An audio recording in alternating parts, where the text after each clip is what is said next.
Pittsburgh loves, Pittsburgh loves, Pittsburgh loves, Pittsburgh, Pittsburgh, Pittsburgh loves, Pittsburgh loves, Pittsburgh loves, Pittsburgh.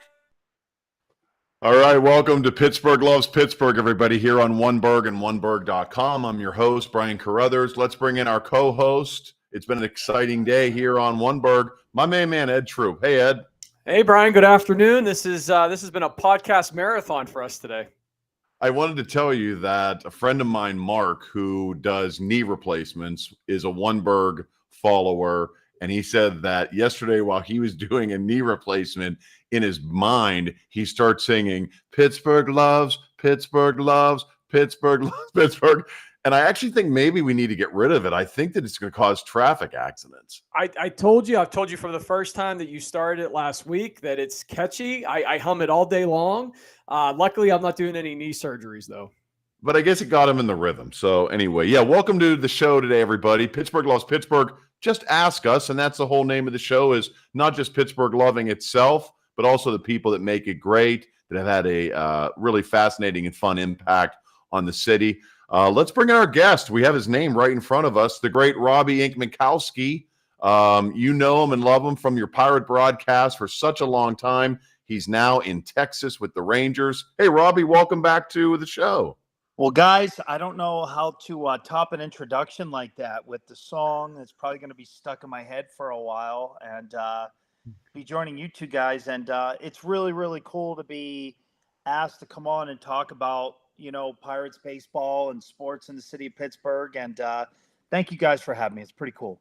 Well, we miss you, man. I got to tell you that baseball to me is about nostalgia, and it's a Back to the Future moment, right? You hold on to everything in the past as you look towards the future and the present. And man, I feel like you were so woven into the fabric of Pittsburgh Pirate baseball when I saw right before Christmas that you were taken off the air or you weren't going to come back. It was a shock, man. It hurt. Yeah. Oh, you're telling me. You too. You're telling me, right? And I was like, oh, screw Robby. Merry Christmas, everybody. Imagine getting that call 12 days before Christmas. It was when I got the call, it was around, it was about 11 a.m. on December 13th. Obviously, it's a moment I'll never forget in my life, but not a shining moment. But unfortunately, we work in a crazy business, and this stuff is just part of it, and you learn to, kind of move on and figure out what's next in your life. But to look back on the fact that, look, some time has passed now between then and now, right? So it's really cool to look back on 11 years with that franchise while not working directly for the Pirates, working with AT&T Sportsnet, who is just really the biggest blessing in my entire professional career was having a chance to go there for the way our general manager, Sean McClintock, our executive producer, Doug Johnson, all those guys, Dave Ricchini, who was my coworker, became my boss. Just wonderful, wonderful people that I worked with there for 11 years. I learned a lot. I grew a lot, made my share of mistakes, like I think anybody does in a career. No matter what it is you do, I think you learn and get better. And when I look back on my time there, I have nothing, for the most part, but fond memories of my time there and spending time with that team. Coming in 2013 when, they had come off a rough ending to 2012, and then all of a sudden they get over the hump for 3 years and make the playoffs, and you think, man, they're just like this close. They were one game away, and the divisional series. And who the hell knew what would have happened in 2013 had they won? So right. You get to see that. You get to see them kind of flounder a little bit, go back, and then, they switch regimes. Ben Cherington, Derek Shelton, Travis Williams come in, replacing Frank Coonelly, Neil Huntington, Clint Hurdle, mostly a new coaching staff, a different philosophy. You get a chance to learn a lot. So I'm really, really thankful for my time there. And a lot of people ask me, are the Pirates – quote unquote, dead to you? No, I want them to do well. I'm excited for them. I'm thankful for my time. I'm thankful for how I got treated. I know Bob Nutting takes a lot of grief in this town, but he really treats his people extremely well, and he's an extremely nice man. I mean, of course, it's up for debate, like how the baseball team is run. I'm not going to, argue that, but you can't argue the way he treated his employees, and he treated me as if I were one of his own. I'm really thankful for the time I spent there. So, no, people wonder, do I root against the Pirates? I do not root against the Pirates, and I hope they make the playoffs this year. But Well, you get this good. call. So the call right before Christmas was completely like you were blindsided. And that was it a shock, or were you like, there's going to be some changes or things like that? You know, Brian, that's a good question. Look, was I surprised? Yes. I mean, nobody expects to, find out, you're done. I mean, you dedicate. Right. Look, I haven't enjoyed a summer in 16 years. It was 2008. And in 2008, I was calling the equivalent of what would be AA in hockey, in minor league hockey, in Prescott Valley, Arizona, making $16,000 a year when I was 33 years old. So 32 years old. I turned 33 at the end of the season, but I knew there was a sacrifice involved to get there. And I was broke in 2008. In the summer, I had no money. And now I get to a point where I spend 4 seasons with the Minnesota Twins, 11 with the Pirates. And now I'm in my, third month now, going into my third month with the Texas Rangers. So I love it. It's cool not doing, I'm not working a full season with the Rangers. Let me be clear on that. I'm only doing around 60 games with them. It started out around 50, and they've increased my workload a little bit, which is great. But part of that is just due, to what their personnel situation happens to be for this season. So I'm going to be able to enjoy some time, and I'm going to be hanging out here in Pittsburgh. And I don't want to leave here. I don't want to move from the city of Pittsburgh. I love it here. I'm close to my family, and I love the city. And I did radio for a long time, Robbie, and I think I've been fired 3 times. And all of them probably were deserving. But I think what people don't get who watch, who fall in love with your personality, who like your engagement, the way you're excited about the team, is there is no justice to the entertainment industry. It's a decision that you could have gone and done handsprings. You could have done cartwheels. You could have thrown a no-hitter. If somebody is made that decision, it's over. So all the online petitions and whatnot, it's just the life cycle of entertainment. And is what it is, right? I mean, I think you have a great attitude about it. Well, I mean, there are a lot of people out there that thought I sucked at my job too. So I will say this, Robbie. My brother and I watch every broadcast, and the magic moment for us is what tucked me in at night was when you would get your post-game interview and you go, Andrew, on a night like this. And so I love that. That was your Johnny Carson, hitting the golf shot. You had your go-to on a night like this. And I love that. Yeah. My brother, shame on him, sent me the article of the Post-Gazette that you shared on Facebook, and he sent it to me and said, on a night like this. Oh, really? That's funny. It's funny. I don't even that's not even like a thing. I think just came out of my mouth naturally. Yeah. It's interesting because I think, look, you can look at criticism and praise a certain way in this job, right?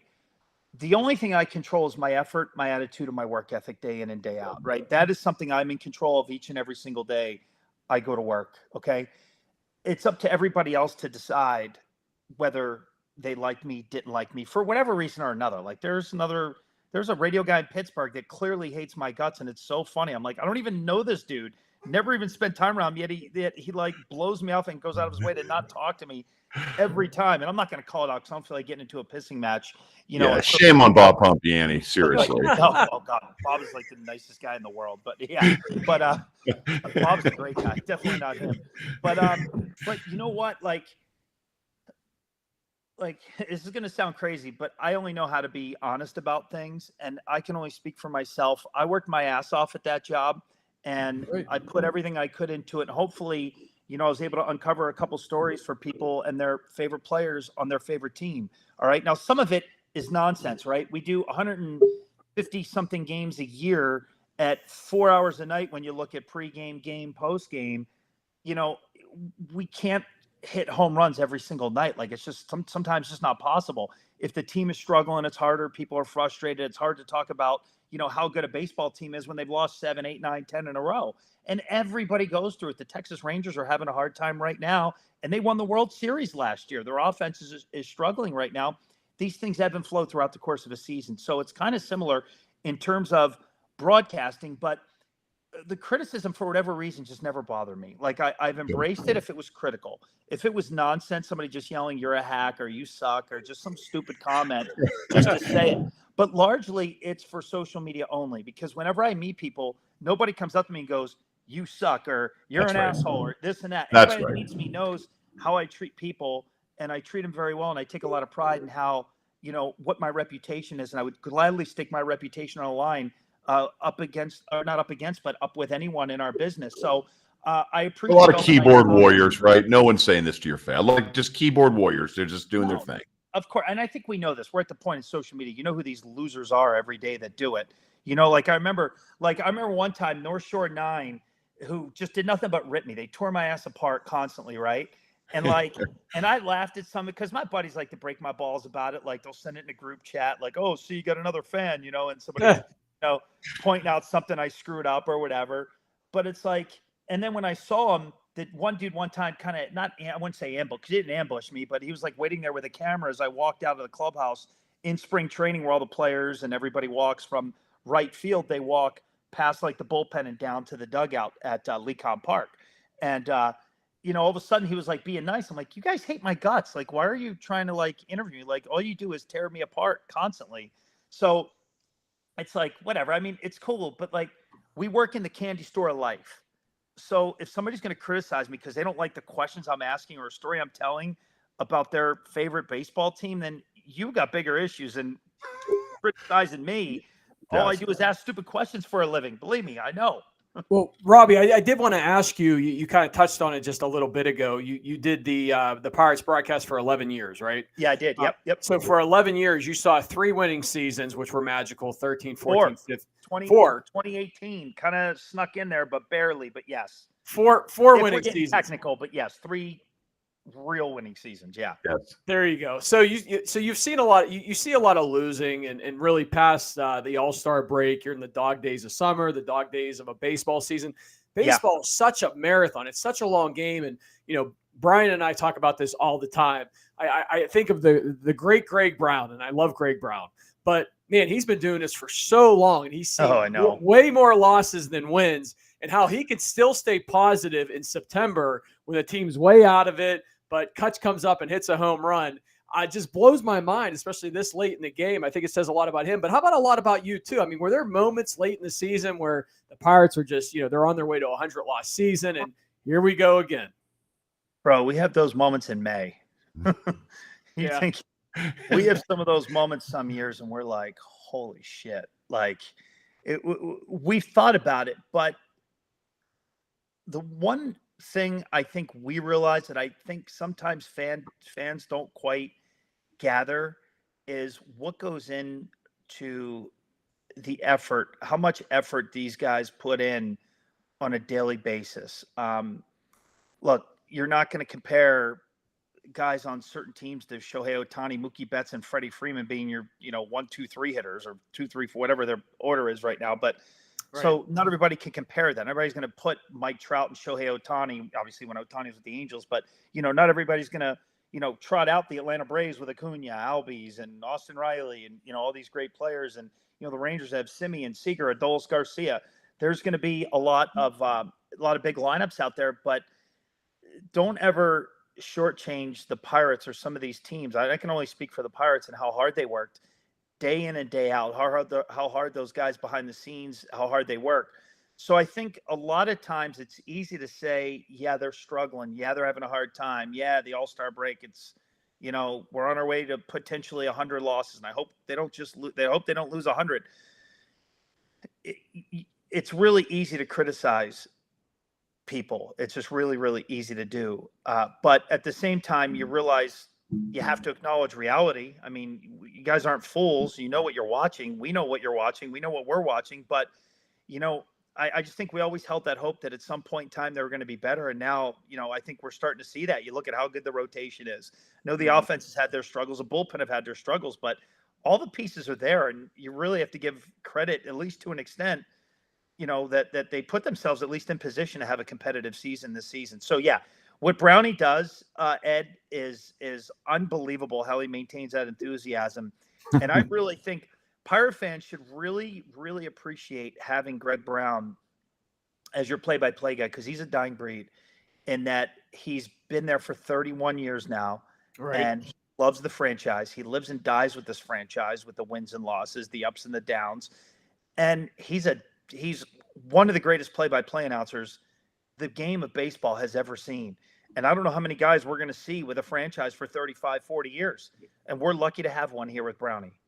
Well, I think what makes it tough, and Brown makes it look very easy, but just quickly back to when you were saying the criticism that you get for Right. your performance, I always look at it as you have the most challenging job, not just because you're here, I'm not pandering to you, and you're not doing brain surgery, but Rob, you have to consider that you're going out to look for these human interest stories, right? Right. You're going to talk to this person's dad who's there, and then you have to go out and say, Babe Ruth sat here once, and these are interesting things, but it's baseball, right? But then at the same time, the second that game's over, you have to turn back into Walter Cronkite and ask Brian Reynolds about how he played.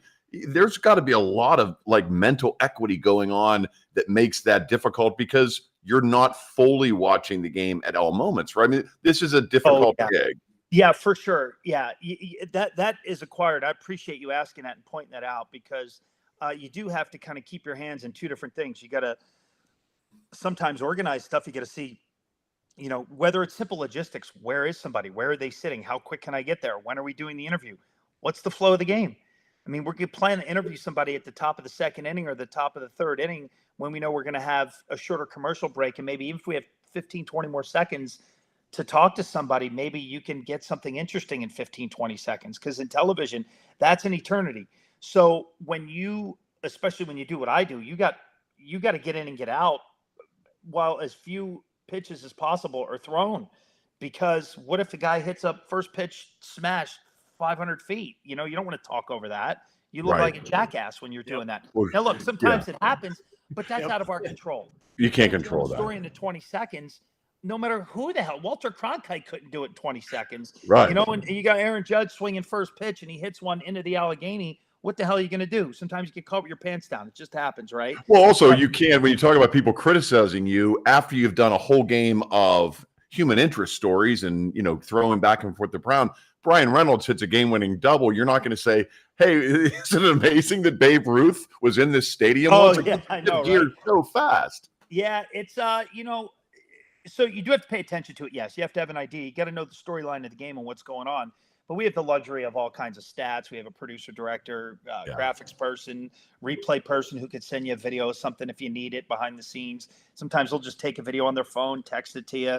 If you need to see something or the order of a video, just what shots are in a certain video clip that you have for something that, that has, like a human interest story off the field. But when you think about it philosophically, kind of look at it like this, and you guys can look at it this from, a media perspective and a baseball fan perspective, is that you can look, people root for who they like. My job is to make you like them.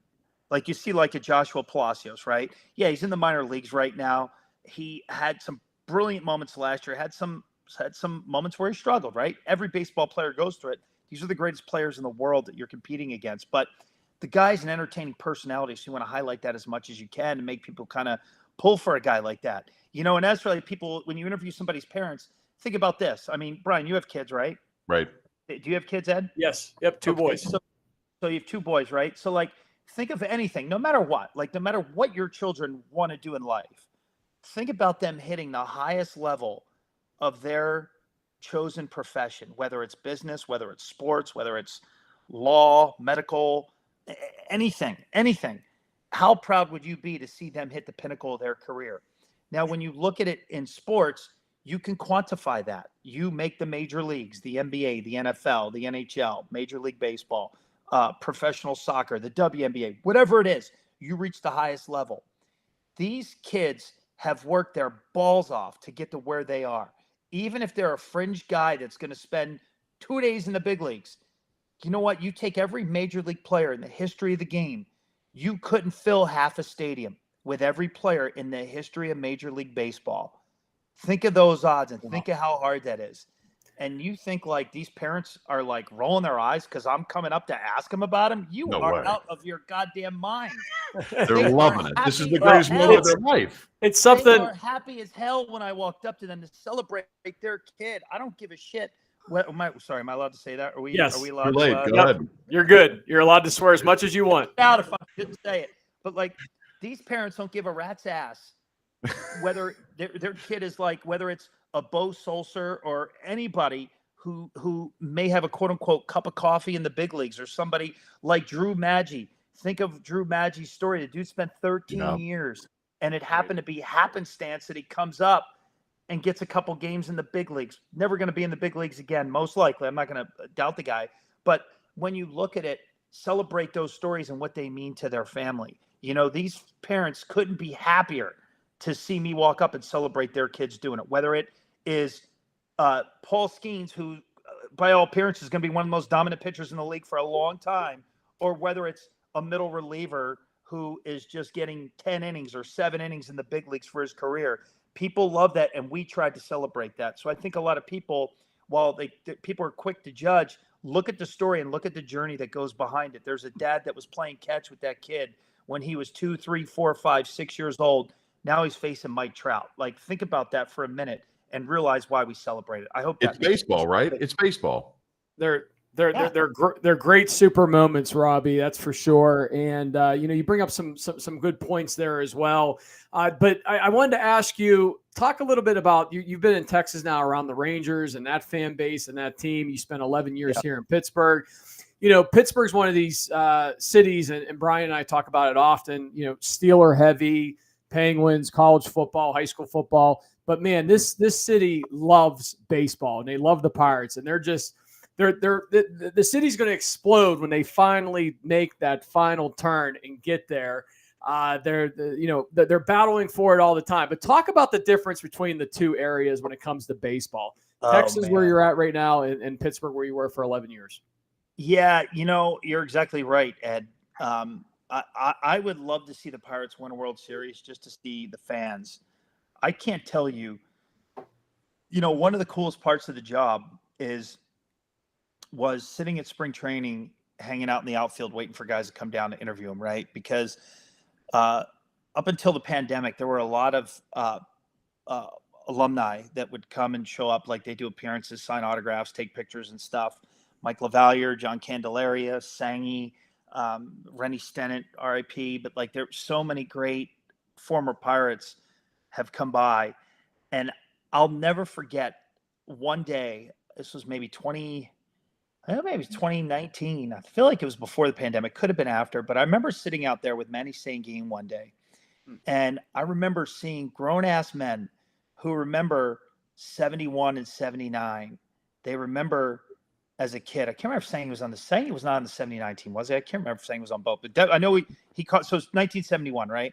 So you remember people that remember 71. I was drawing a blank there for a second. But you remember Sangy and Blas in 71. I see grown men old enough to be my dad's age, like starstruck because they meet Manny Sanguine and he signs an autograph and they take a moment and they talk to him. And it's almost like they see the baseball Jesus. What a great bobblehead. I have that. I love that bobblehead. The Blas Sangy bobblehead. That's amazing. Yes. Amazing. One of my favorites. And I actually have that picture of the last out of Blas jumping, the Blas jump, and Sang with his arms in the air. There it is. I have it signed. By both guys, and it's one of my favorite pieces of memorabilia. I'll never get rid of it as long as I'm alive. But what's cool is seeing the point of what I'm saying is how much people love their baseball, and they have not seen a winner since 1979. I was 4 years old when they last won the World Series. I'm now 48. So think about that. Yep. So you're right. The fandom, the baseball fandom that exists here in the city of Pittsburgh is amazing, number one. As far as it goes in Texas and relating to two franchises, man, there are so many differences and just different approaches. So like, Derek Shelton is in his 5th year as a big league manager, right? And then you got Bruce Bochy, who's won 4 World Series and took the Padres to another, but lost to the Yankees back in the late 90s. Yep. So first of all, you can't compare. First of all, you can't compare Bruce Bochy to anybody. He won 4 World Series. The guy's going in the Hall of Fame, the first ballot. Otherwise, just shut the Hall of Fame down if that guy doesn't go in on the first ballot. Number one. Number two, I think you have to look at resources. Obviously, that's obviously a very big flashpoint in the city of Pittsburgh. But I think you have to look at how a team is built too. You have to look at, you look at any World Series winner over the last 15 years, look at their core and then look at how they added. You can really pick almost any team that's won it all, and you look at the fact that they have a solid core. And I think when you look at the Rangers, they had a little bit of both. They had a couple guys that stepped up in big positions, and then they added big free agents, Corey Seager, Marcus Semien, obviously the big two that stand out there. But, they had a lot of homegrown guys, and a guy like Evan Carter comes up, plays like, I think it was 22, 23 games, something like that in the regular season, has a big playoff. Josh Young, big draft pick, comes up, performs well. Jonah Heim, traded for early in his career, wins a Gold Glove. Nathaniel Lowe comes up, wins a Gold Glove. And Adolis Garcia, DFA'd by the St. Louis Cardinals, comes in. He's the American League ALCS MVP. There's just so many different people that have stepped up at different times. The way they built the bullpen, Josh Sborz, had a hard time in the midway latter parts of the season and goes on a dominant run in the playoffs, gets the last out of the World Series, striking out Ketel Marte of the Arizona Diamondbacks. So distinct differences in terms of the fan base too. Just Texas is just different. It's just a different part of the country. It's a different world, different history with that franchise as opposed to the Pirates, who've been around since the 1800s. 140 years now. Right. Pirates baseball. So maybe even over that now. I have to think about that. But, starting with the Pittsburgh Alleghenies, Alleghenies, I think, were 1901. Right. And then 1880. 18. Yeah. Yeah. It could be close to 150 years. Right. That's what I'm saying. So look at that, right? The Rangers were in their 52nd year when they won the World Series. But look at the current day expectations. You were just saying that, and the Rangers have gone on a skid, right? And you said that people are blaming you, which is uniquely baseball, and I love that. It's hilarious. I love that. But they're only a few days under. They're only a few games after under 500, and they're starting to hit the panic button. We're trying to work our way back up in the beginning of June. The Pirates to be 500, and we would start to look at that as success. So, yeah, there's major differences in this current program. Exactly what I said. I'm like, you walk around and you think, oh my God, it's terrible around here. It's terrible. People are quiet, moody. Oh, we got to get it right. I'm like, if we were in Pittsburgh, we'd be celebrating the fact that we were hovering up above and around 500. Like, it's just the expectations are different. I got to tell you, when the Pirates do win a World Series, and I hope I'm alive to see one, is that I couldn't even imagine what the North Shore is going to look like and what Point State Park's going to look like if they do it, because it is going to be something you remember for the rest of your life. I don't imagine what Carson Street's going to look like if they win the World Series. Holy Look at the blackout game, right? The OG blackout game. That was an out-of-body experience that changed people's lives in Pittsburgh. And people do, and there always are the naysayers who are counting the days up from those moments. But those moments matter. And if that's an indication of how badly Pittsburgh wants baseball to be successful, it's the lid will blow off if that was like the appetizer. I would love to see it. I got to tell you, man, look, and I know you guys probably don't follow the Texas Rangers specifically, and I obviously know this now, having, following the team on a daily basis now. Last year, they were in Seattle with the division on the line against Houston Astros. Or they were playing the Mariners, but they were in the it was them and Houston neck and neck for the division, the final days of the season. Right. They lose a 1-0 game in Seattle. Astros win. Astros take the division. They win a tiebreaker. They each won 90 games last year, right? In regular season. The Rangers had to fly from Seattle all the way down to Tampa. And then they went on an 11-0 road run in the postseason. The only games they lost in the playoffs were at home. That's it.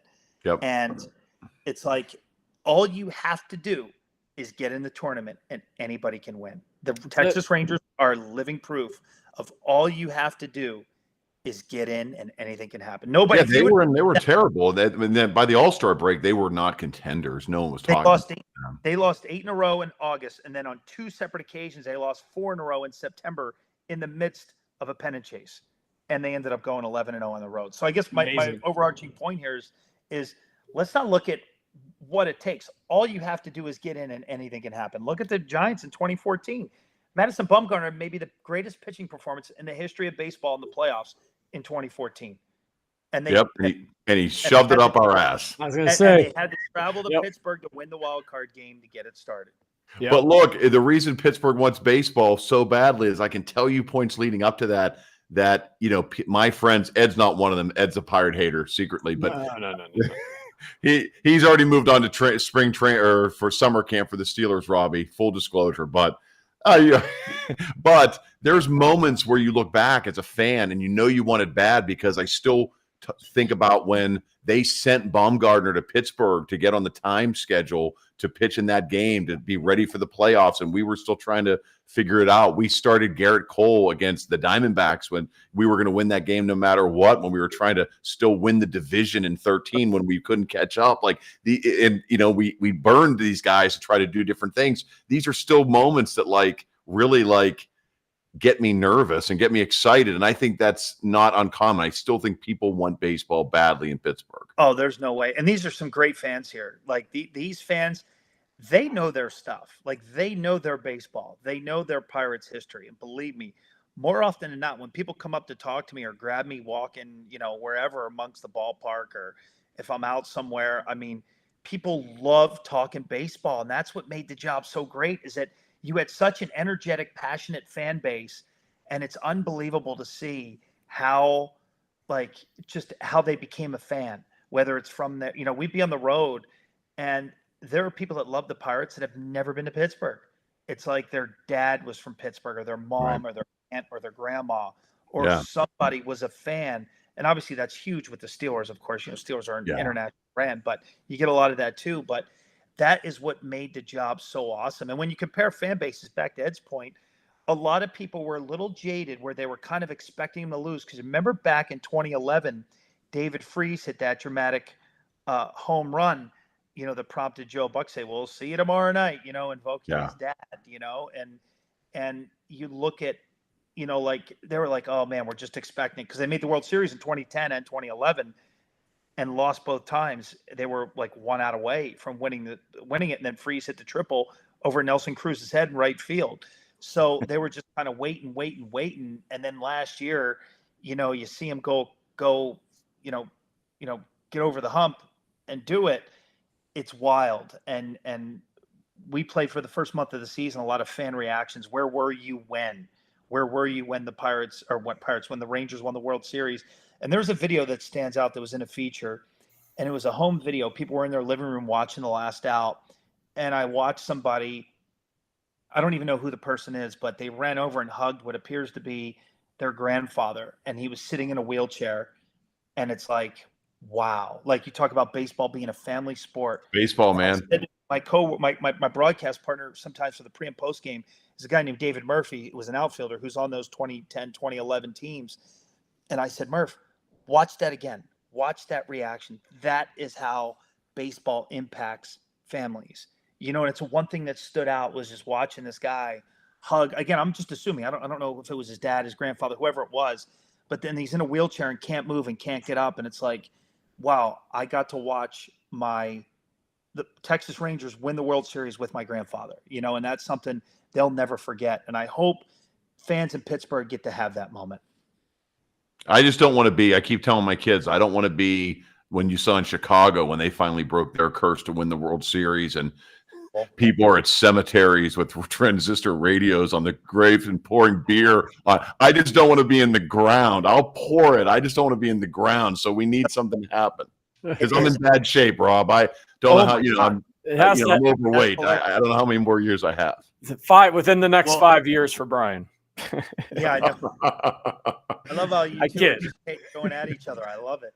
I kid. Well, hey, Rob, what's next for you? And I do want to find out about what's happening with as you said you're part-time in Texas. Where do you want to go? But I want to mention that you had your first stand-up comedy gig in Pittsburgh in December, right? Yeah. You were part of the Matt Light Christmas party. Yeah, so you get booted from the Pirates in the broadcast, and now you have to go stand in front of 5,000 people and tell jokes. How did it go?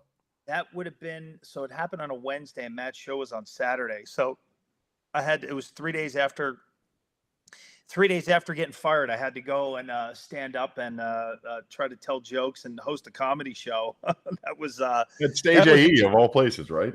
You know, it was fun. I don't know. It's something I want to do again. It was something I've always wanted to do. I feel like you've done some, haven't you? Did you ever do? You've done stand up, right, Brian? Yeah, for about 10 years. I've started dabbling in it again, but it's nerve-wracking, man. It's just a different thing. It's a different world. Yeah, you're so dependent upon the crowd, and in TV, you're not. So it's just a new experience. And it was something I wanted to do. And I'm happy I did it. Matt actually now lives in Dallas, and I spend, for the time I'm there, I see Matt almost every trip we get together, and he's become a real close friend of mine and a great guy. It was real cool. I don't know if it's something I want to do again, because that shit is hard, man. That is not easy. Right. How'd you do? Did you kill? Did you have material, or did you go up and just kind of host? No. I ran through it with Matt about 3 or 4 times. Okay. In my living room, and we did it a few other times at a just informally. We did it on the phone a couple times, and he kind of coached me through it, because look, telling a story is different than telling a joke, Right. And obviously I could say whatever I want to say, on stage at a comedy show, because you know what to expect. TV, you're not allowed to say stuff, say the same stuff, but Sure. that was real cool. I really enjoyed doing it. So that was a neat experience. As for what's next, I'm not sure yet. We don't quite know what the landscape looks like in regional television. I think a lot of teams can say that. We just have no idea what the landscape's going to look like. So I'm just kind of waiting it all out and going to see what happens. So it's part of it is a little scary, but part of it is a little exciting as well. I've never been in a position like this before. I know I'm going to enjoy some time on my deck. I'm going to be cooking on my griddle and my grill, and just enjoying time. Quite honestly, I've never been able to enjoy before, because 28-year-old me and 38-year-old me would just chase a job and chase money. But now I'm kind of chasing lifestyle too. So at my age now, so It happens. Yeah. there are a few things that kind of come into account that previously were not. So I don't know. So if anybody out there sees this and wants to hire me, give me a call. There you go. No, do you want to do play-by-play? I'd love to, but that's not realistically possible. Okay.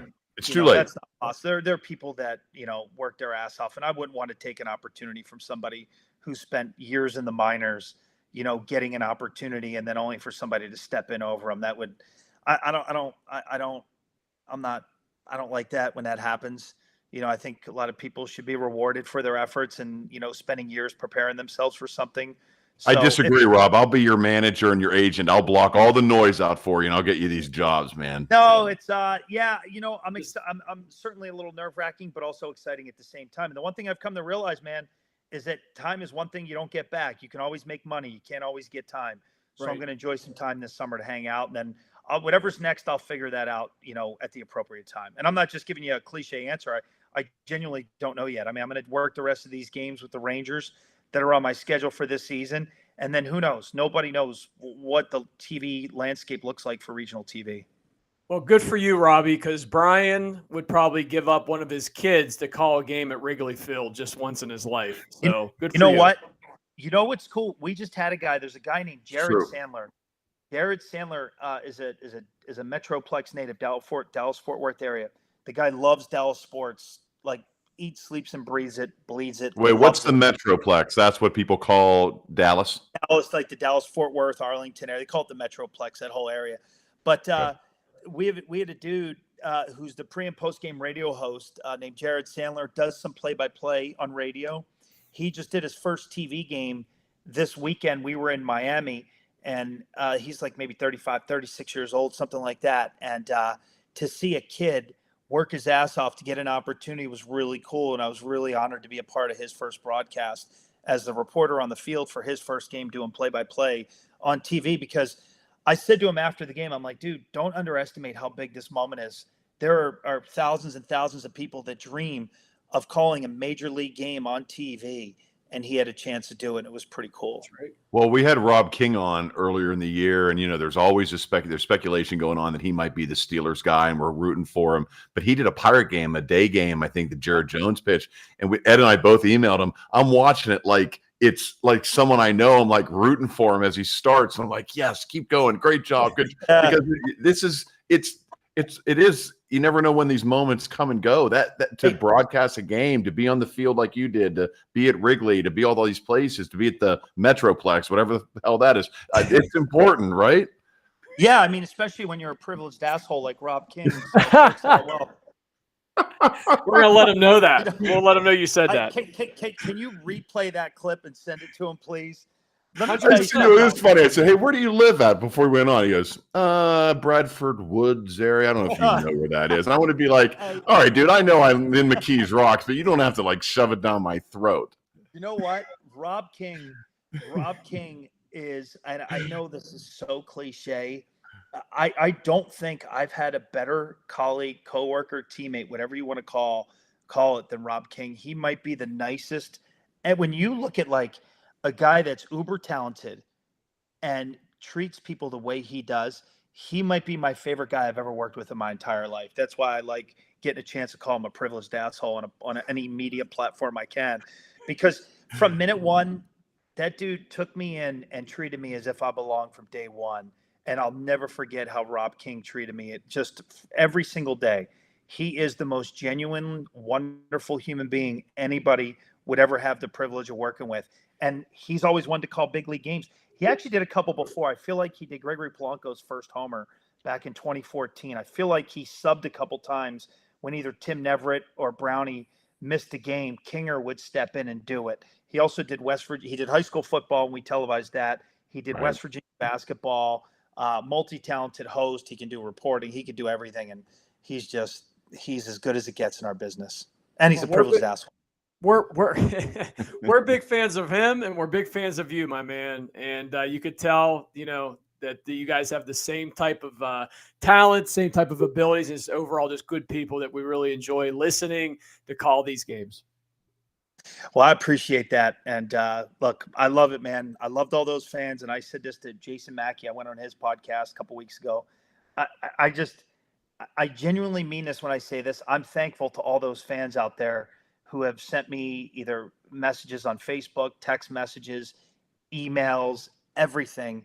I couldn't be more thankful for how I was treated by the public upon my departure. And it means the world. And I hope they realized how much I loved interacting with them at the ballpark and at a bar, or in the supermarket, or wherever the hell I was. Fans come up and talk to me, and they're just so nice. And I'm just so thankful to be able to spend that time with them. Well, Rob, on a night like this, thank you for being here with us on Oneberg. On a night like this, I got to think of that from now on and make that my catchphrase, my next job. You already have it, my man. I love it. Rob, thank you so much, man. We'll look for you in Texas, and boy, would love to get you back in Pittsburgh, man. Full time for real. Who knows? Back in the big chair would be great. Yeah, we'll see what the future holds. I love this city and hope to be employed here. If it works out, great. If it doesn't, hey man, that's life. Yeah, heck yeah. Robby Incmikoski, thank you. Have a great day, man. Thanks for the time. Thanks, guys. See ya. All right, cool. There he is. The great one. There he goes. Always enjoy talking to Robby, man. It's really, really good stuff. And he called out Rob King too. So we're gonna have to get Kinger back on here with us too here at some point. Maybe we'll get Robby and Rob. We'll get both Robs on with us. I can't handle these nicknames. I wonder what Robby thinks on it. Be like, Inky? Hey, Kinger. I just can't handle. And George W. Bush. I'm sure. There he is. Hey, Rob, have you met George W. Bush? Can I tell you? You want to hear a quick crazy story? Yeah, because he's so connected to the Rangers. I would love to meet any president I can. We had a long homestand. I said, hey, I would love to meet him. Can I just shake his hand? The main reporter knows him. One day we had a network TV game. That was the day he was at, the game he was at. So I missed him. The one day I wasn't there was the one day he was. Oh, well. You had another chance. I mean, he's, was so connected to the club before he became president. Now he's been hanging out. Yeah, if you want to get me and Kinger on the same time, I would love that. I would love to do that with him.